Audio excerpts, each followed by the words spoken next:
Okay, so hi, my name is Maarten Dekker. I've been working for Capgemini for a little over 2 years now. And before that, I've been working within web development for almost 2 decades. I was, well, almost at the start of it. When I started programming, CSS was not invented yet. So uh, that's how old I am. Okay, so when I'm not working, I like to do a little DIY, do it yourself around the house. I like gaming, obviously, and reading books. And I play the bass guitar in a plethora of bands, um, which is awesome to do. Um, Almost as awesome as creating web components. Um, what we're going to do is because Ton has created such a great web component, I'll be recreating it, as you will, in a couple of frameworks. We'll have a look at lit or lit elements, and we'll be taking a look at Stencil Js, which are both frameworks for creating web components. And then we'll be implementing them as well. We have a React application kind of similar to what Ton has been showing, and we'll have a look at some Angular, and we'll have some fun throughout the process, I guess. Uh, let's see what we can come up with. Okay, so there are a couple of shared files. It's not too interesting for now, I think. So web component frameworks. As Ton has showed us, it's really pretty easy to create a web component. It's really easy to implement it in your web page or web application. Um, but what if you have 10 web components or 100 web components? Those are a lot of JS files you need to import into your application. You need to figure out which web components you'll be using. So which files do you need implementing in that web page? This is where a framework can make a difference. Not only for this, but also because a framework really takes a lot of the boilerplate away from you. So you can just focus on creating your web component. So, um, as I said, we'll be having a look at lit elements, and after that, we'll be looking at Stencil JS. Lit elements is actually, I believe it was created by Google, but I'm not really sure. Um, that is because this is not a history lesson, but it's more hands-on. So let's move just right along. I'll make use of openwc.org, which is a library that can create lit elements uh, uh, web component and really do all the scaffolding and creating the basic files for you. Lit is like a syntax as well, and with OpenWC, which sounds a bit weird in Dutch, but bear with me, um, can create all the boilerplating for you. So you can npm init OpenWC. It'll come up with a lot of questions like, would you like to use TypeScript? Would you like to use CSS or SAS or less? Stuff like that. And then it'll implement it. I've already taken the liberty of uh, doing just that. The only thing I did was init the open WC and answer a bunch of questions, so we don't have to wait for the npm install that comes after. Okay, so this is the directory I've created. It has a demo in it, which is just an index HTML file. And in the HTML file, sorry, there's a div with an ID of demo, and then there's a script that's rendering the my awesome counter. I'm sorry, I called it my awesome counter and not Ton's awesome counter, but uh, I'm sure he won't be mad about it. Um, so if we have a look at this, let's cd into the directory.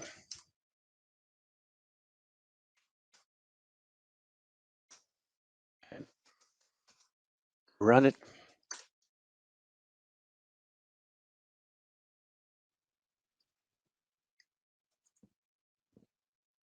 I'll have to wait for a bit. So this is the HTML, and here the awesome counter JS file is loaded. It's under the source directory, which basically has an export file and a web component class.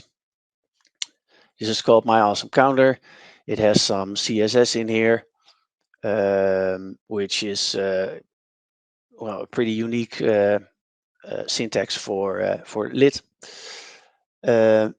And we'll have two properties, a string and a number, and some basic HTML. But of course, we'll be uh, using Ton's version of it. Let me see if I can put this here. Okay, so this is it. This is the basic web component that OpenWC made. It's also called my awesome counter. Um, I've done I haven't done anything about this yet. This is straight from the init script. So let's do something about it. I'll get the code here. Because I can't seem to do it between the functions. Okay, so let me put this here. It says here, I don't know about this count. That's true. We have a counter.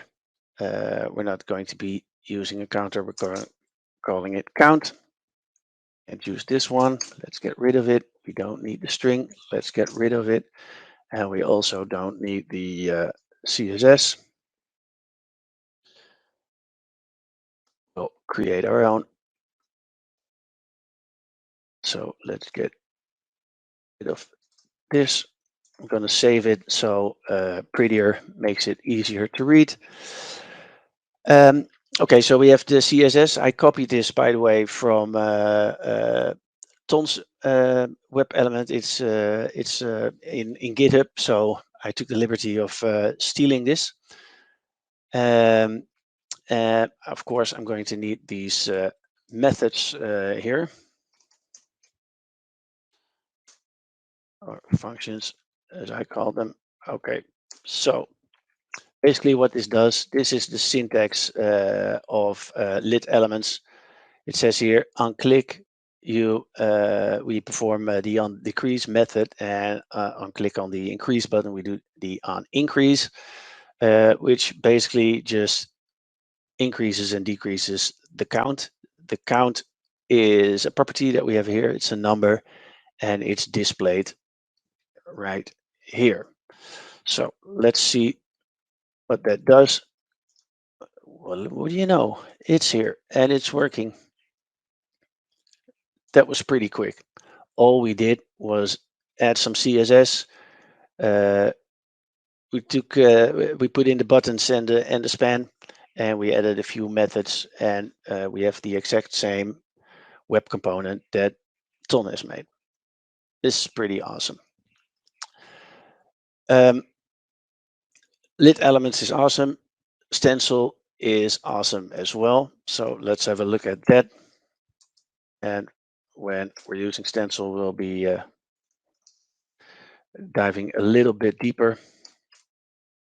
What was that?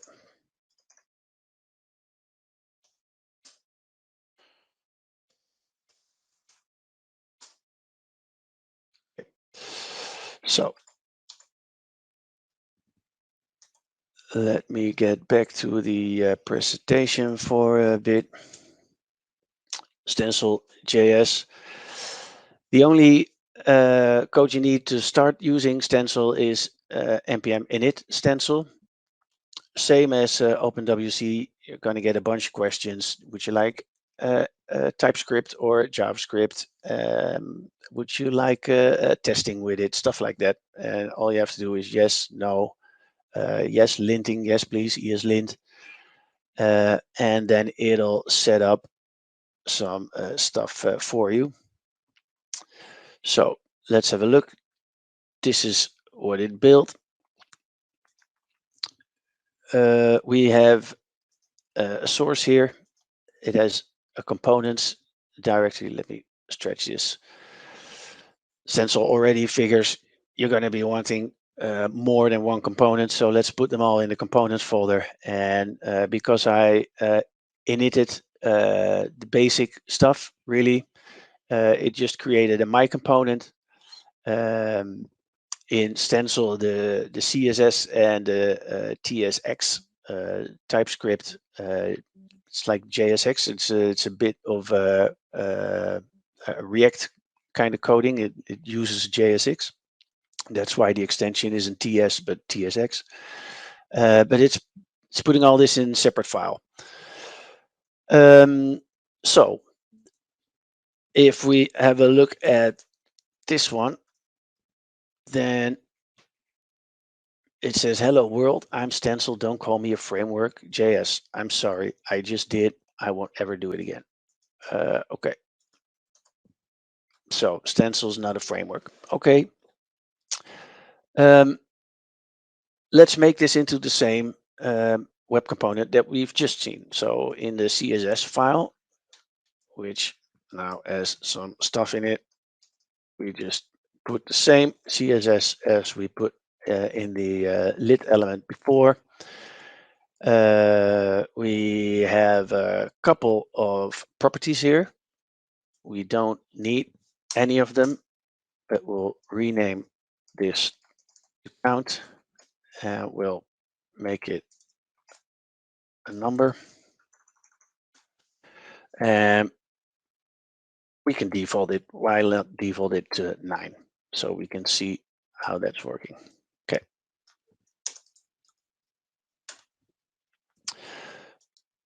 We don't need this one. We do, however, need some JSX, which is basically HTML.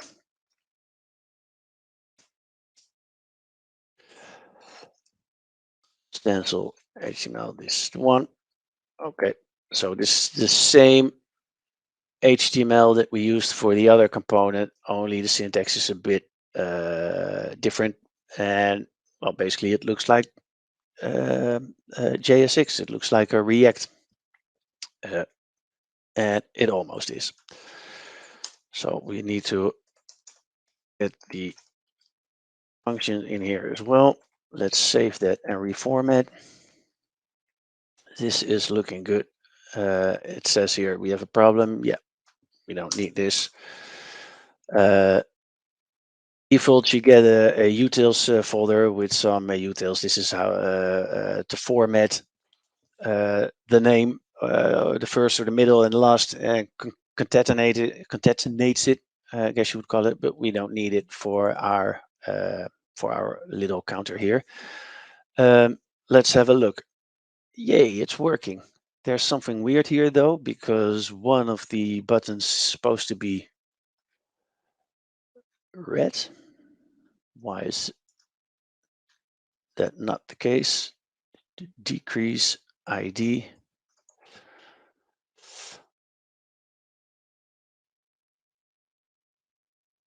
That's pretty weird. Well, okay. I'm sure we can figure it out. I don't think it matters too much for now. Just the fact that it's not working as well. So here, something's wrong here. Okay. We have the property. We have everything we need, I guess. Everything is saved.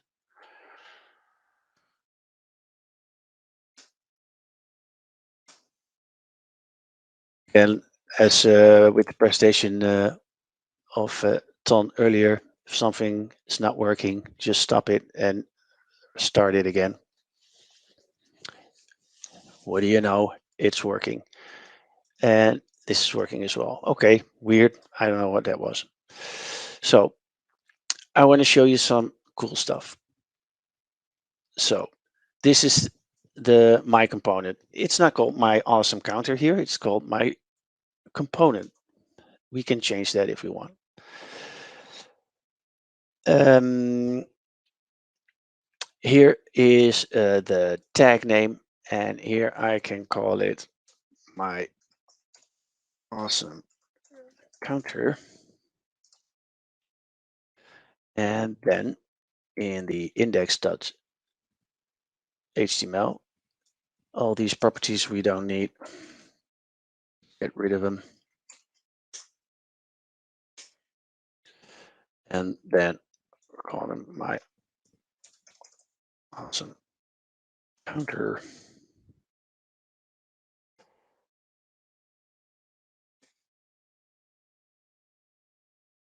Wait.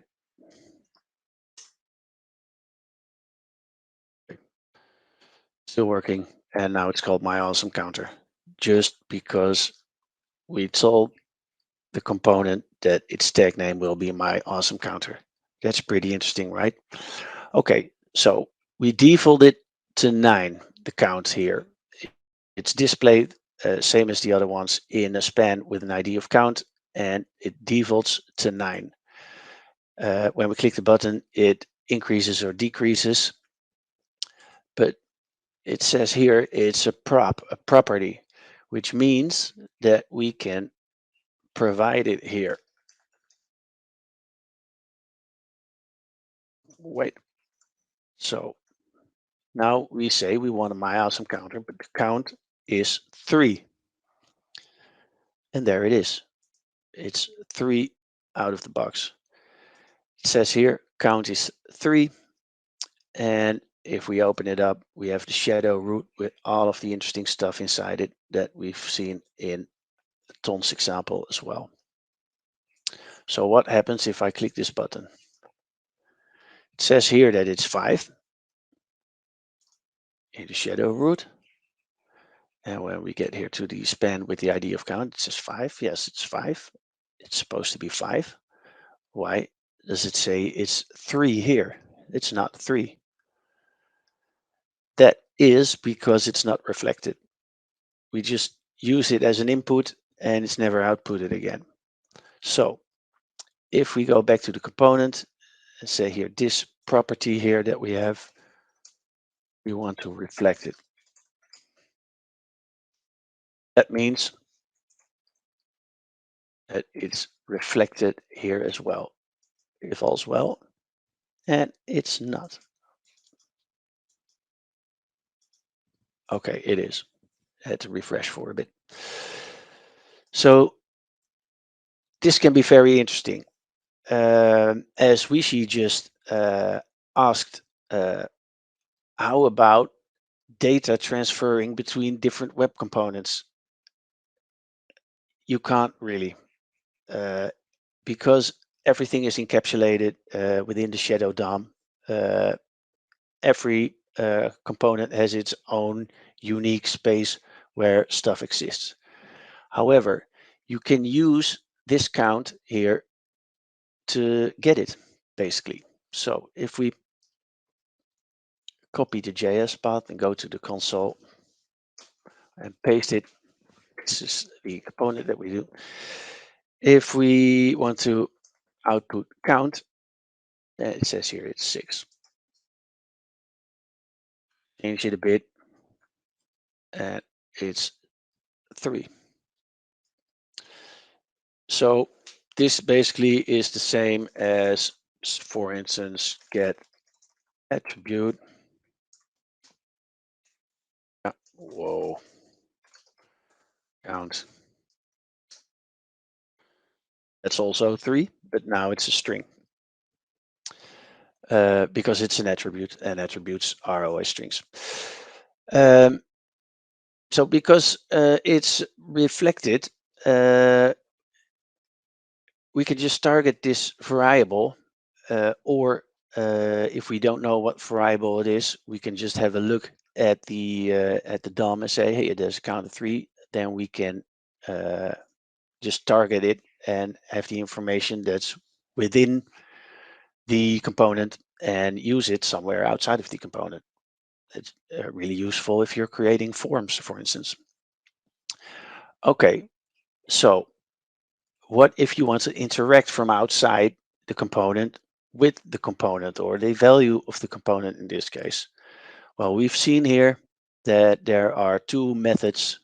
One is onIncrease, and it's supposed to increase the count. Well, that's awesome. Let's have a look. Let's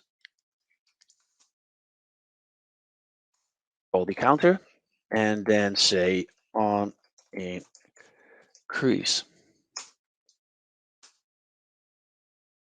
That's not a function. This is not working. This is because the onIncrease function is private.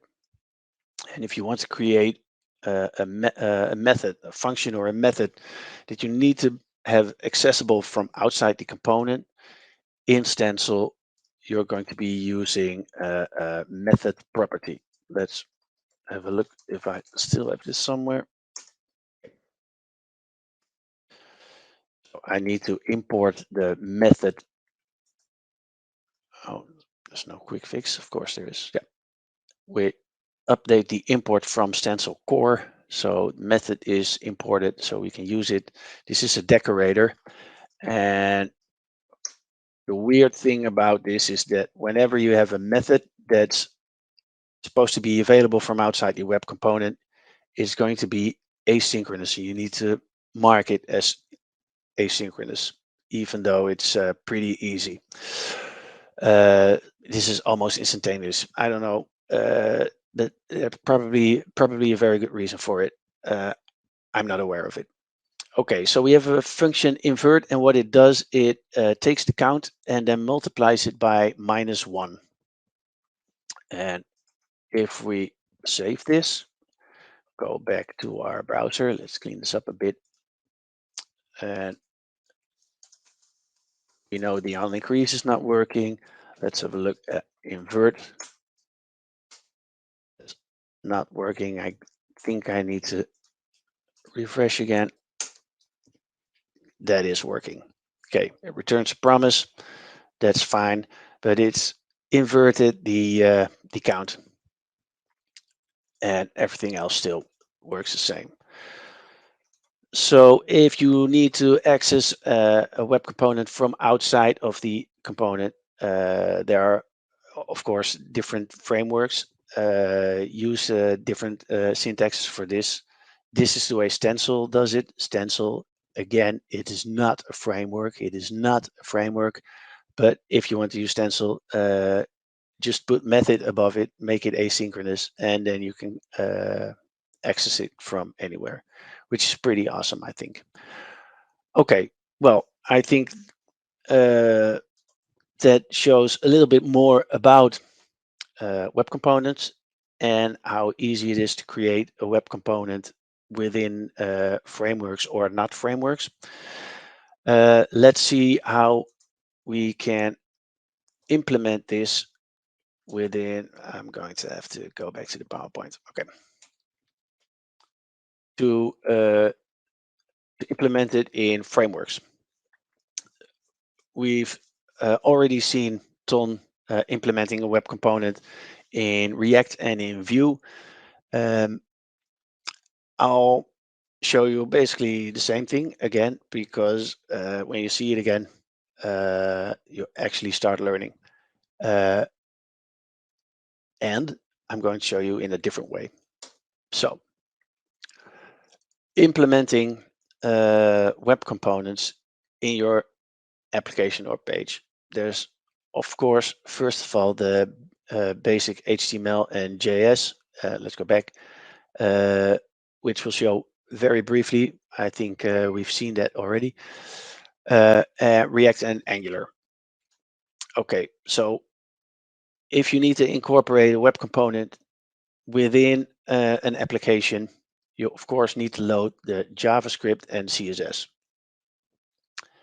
CSS is most likely incorporated into the JavaScript in the web component that we've seen from Ton, and also in the stencil and lit components that we've just seen. The CSS is incorporated into the class that creates the custom element. So it's in the JavaScript file. However, you still need it. And the second thing that's needed to make use of your web components is to make that component accessible within your HTML. Okay, so we've seen this from Tom. You need a script that loads the myawesomecounter.js.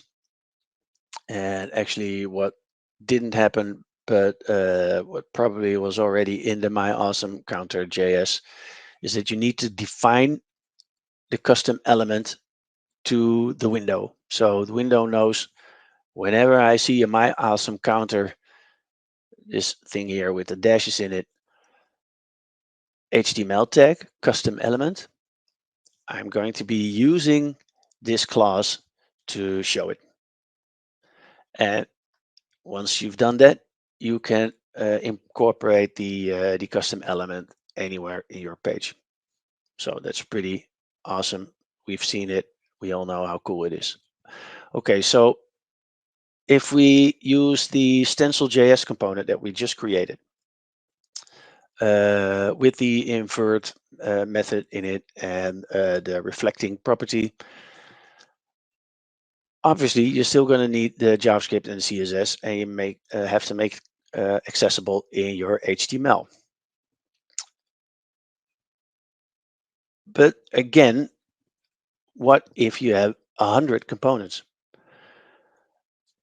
Do you need to import 100 JS files?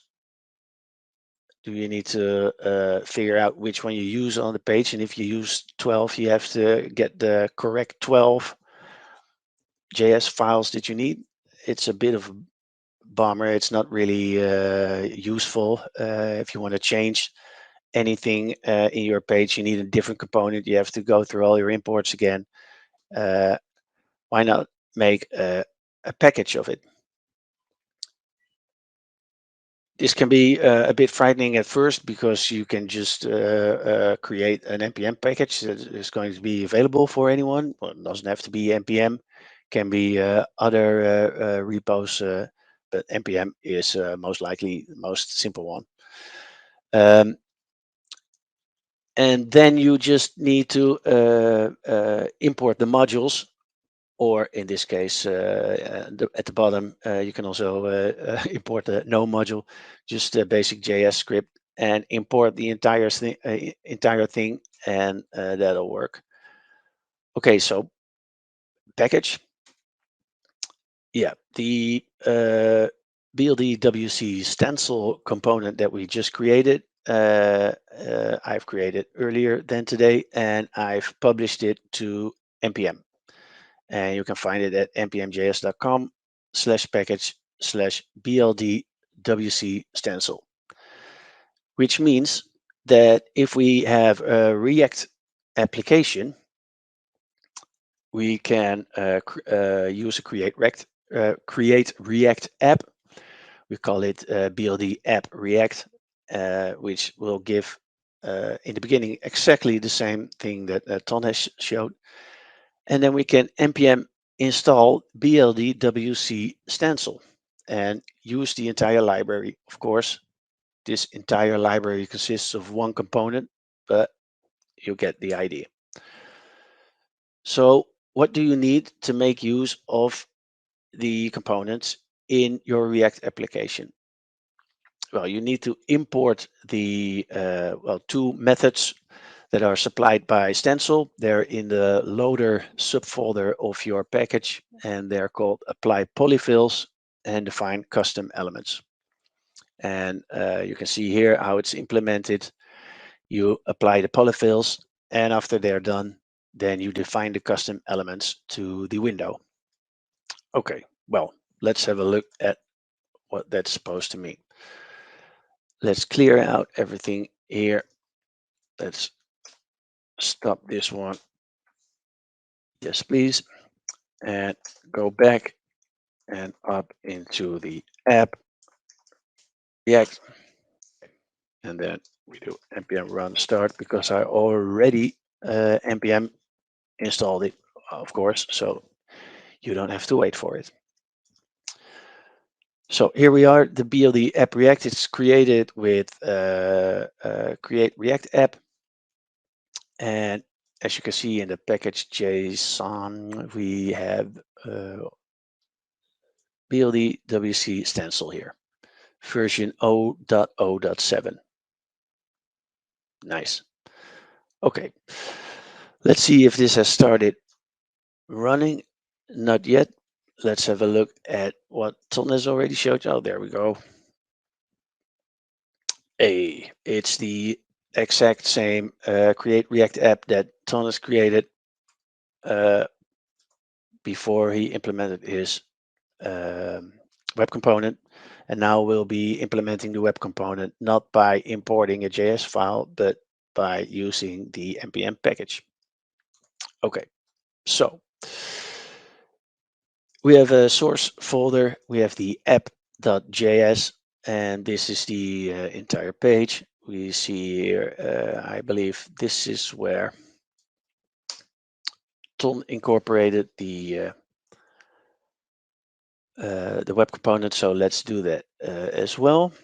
And here we have the index.js, and well, these change every now and then. I haven't seen these report web vitals before because I haven't used create React app in a while, but well, here it is. Okay, so what did we do? We had to import the polyfills and define custom elements from BLDW stencil loader, and then when everything's done, we need to call the polyfills and then define the custom elements. Is this it? I think this is it. Okay, well, let's have a look.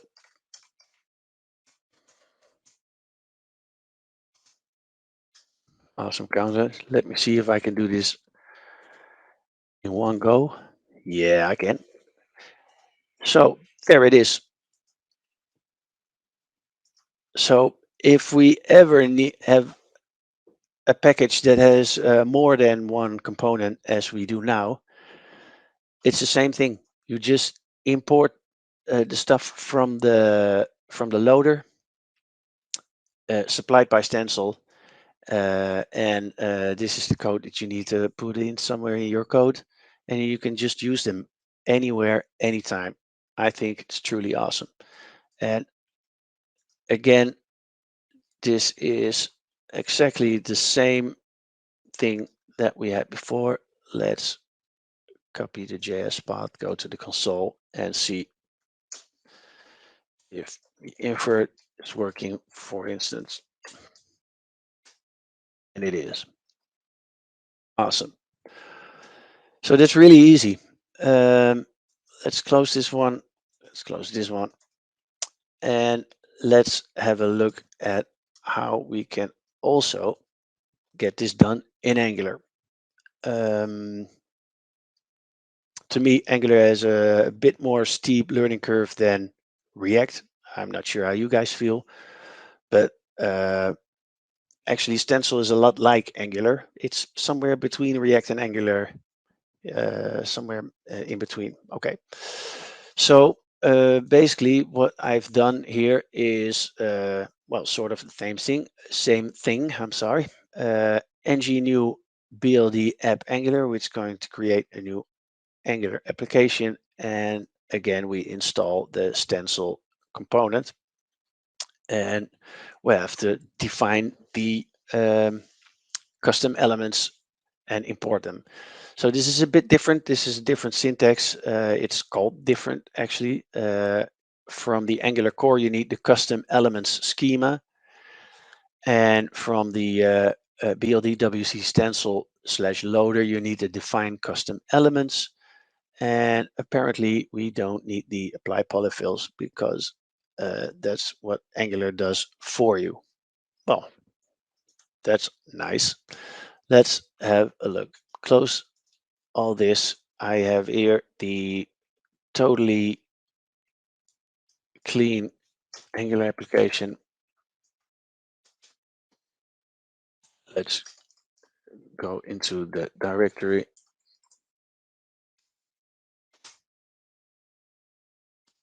npm run start.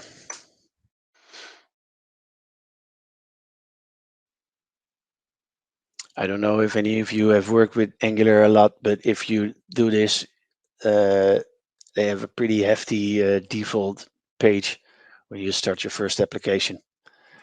Uh, well, let's wait for that for a moment. Okay, so here's the source. We have the app.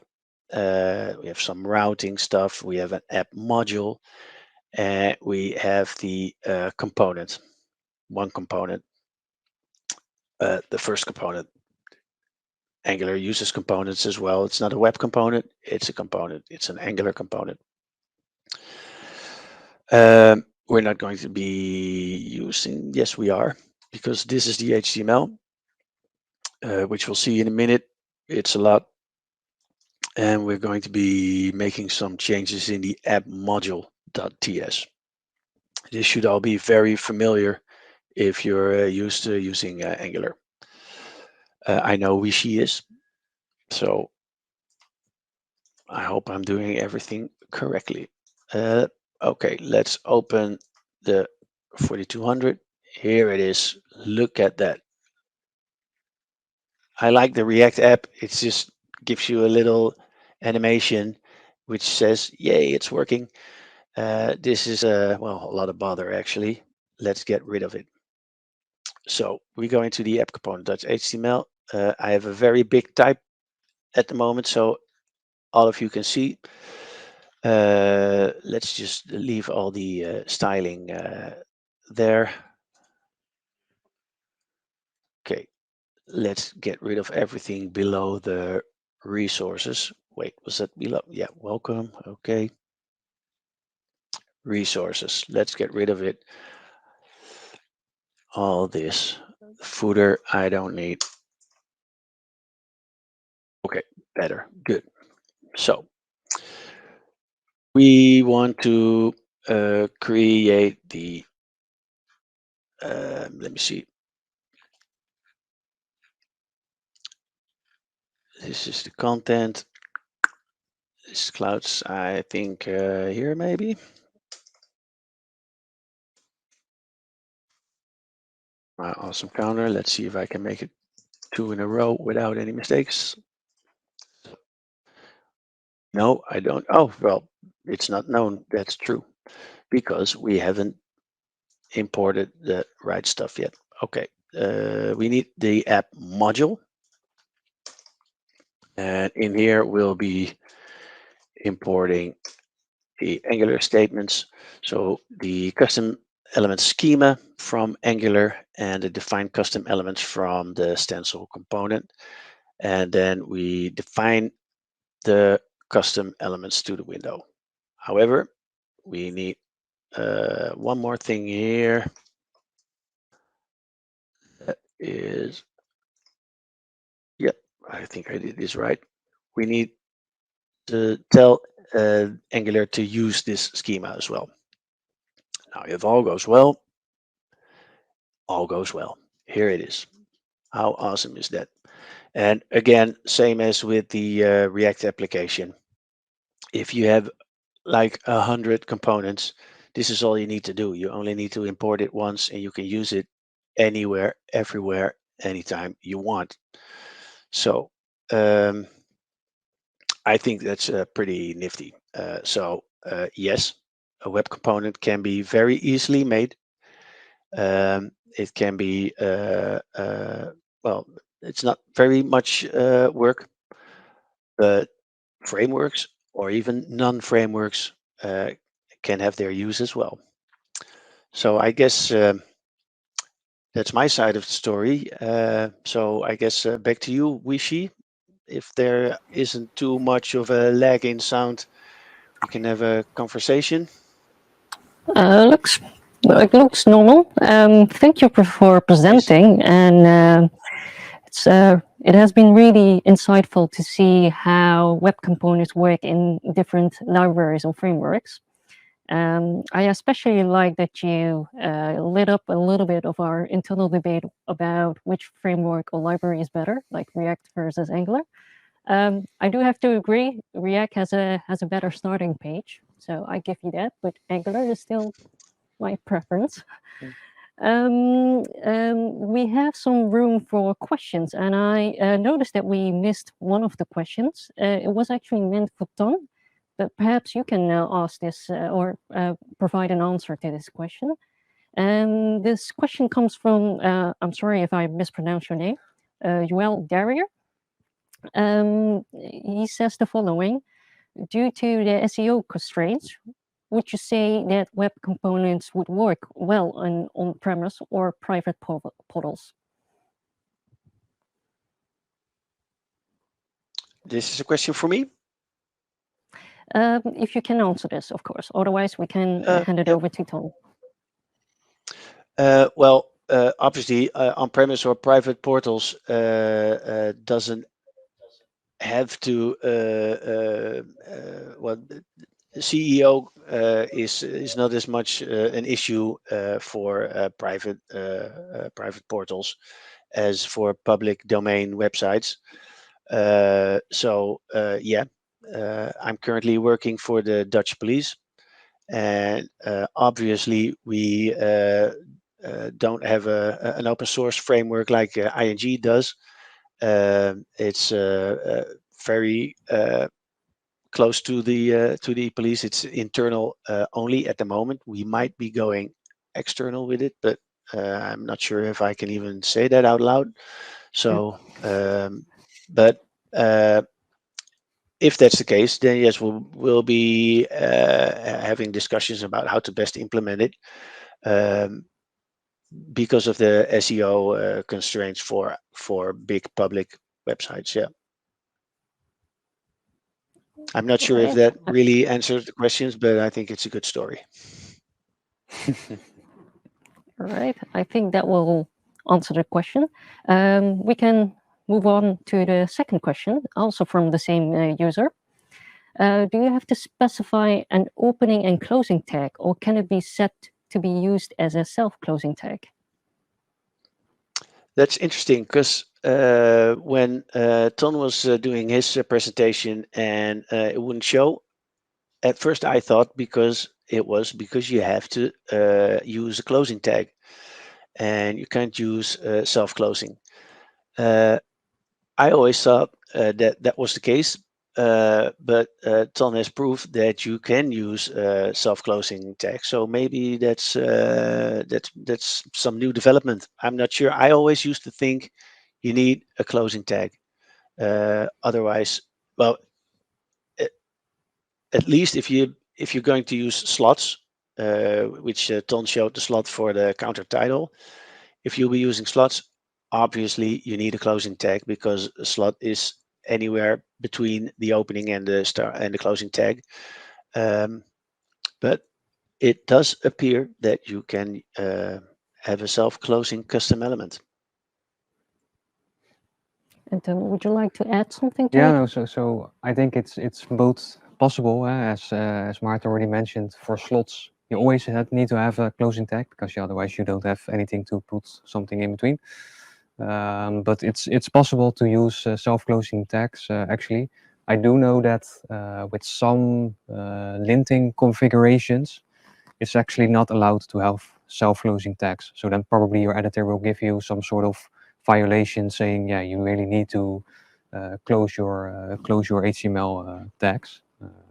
But I think that's more of a linting issue than it's actually an issue that it will not work or something like that. Okay. All right. And then moving on to the third question.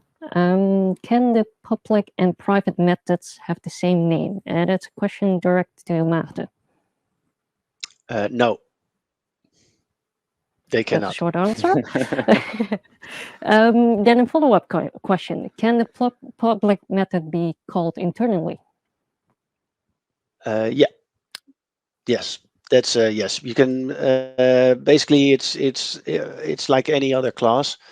Um, the private methods are only accessible internally, and the public methods are well both internally and externally. So yes, you can use them internally. You have to keep in mind in some cases that, for instance, in the Stencil web components, you need to make a public method asynchronous, and it might be that you need to use a promise for that if you use it internally as well.